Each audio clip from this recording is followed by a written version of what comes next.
I thought my English was good until I went to America. I realized that my English sucked. Let's talk about So yeah, host family side. What do you Mhm. think makes a good host family? I think what makes a good open host family is, being able to listen, listening to all pair, learning about the all pair's goals, what do they need when they come to America, like what do Mhm. they look forward to, and listening to their feelings. Coming to America, I think, especially from Vietnam, I think can be a big culture shock. Yeah, I mean, we it have, is. It is. America is a very diverse country. We have really tall people, we have short people, we have big people, we have skinny people. Um, you're going to see so many different colors of people and different types, so it can be, I think, a pretty big culture shock. So I think, host families being understanding of, that culture shock is important.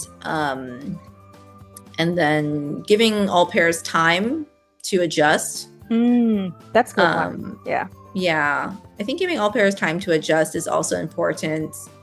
Um, and that's why I say, like, communication is important, right? Like, all pairs need to let host families know how they're feeling. Like, are they feeling homesick? Like, do they miss their food? Do they miss their family?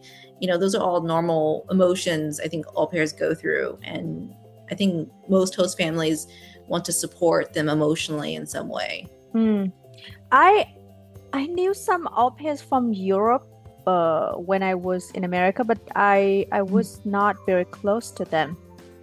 Do you Mhm. think do you think there's anything different between Asian au pairs and European au pairs? Like emotionally?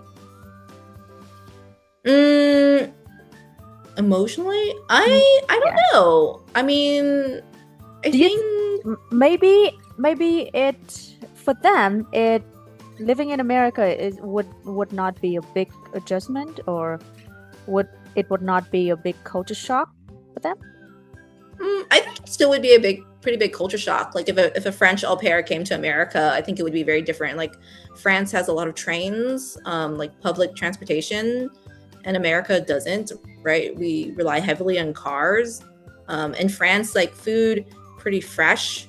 Like, Mm, mm. like one thing is, like, in France, I think they make their own croutons. In America, we buy croutons. Croutons are like these little bread, like, crunchy bread things that you put in your salad. Mm-mm. So Oh yeah, yeah, that's yeah, yeah. something. I know what it is. Yeah. Yeah.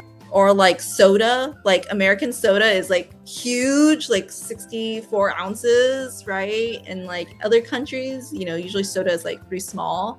Um, so I think there's still like culture shock for anyone Mm. coming to I America. I Yeah. think it might be the language. Maybe the English language, right? It might be Mhm. less of a cultural shock for them. But lifestyle, I know Yeah. that the lifestyle in Europe and America are like completely different, right? Working Yeah. culture and work-life balance. I know that.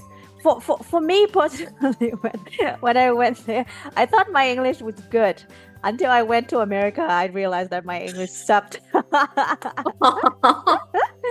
So yeah, that was a big culture shock. That's okay. There's Yeah. some Americans who their English sucks too, so No, but I don't that's want to okay. be. I don't want to be like those Americans. I wanna. I Yeah, wanna. I know. Yeah.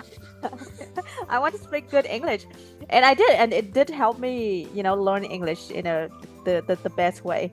And also Mhm. when I interview au pair, I know that their English is good compared to a lot of Vietnamese. But then when they live in America, the first couple of months they will have to Mhm. learn a lot because it's very different. The way they speak, like they speak very fast, right?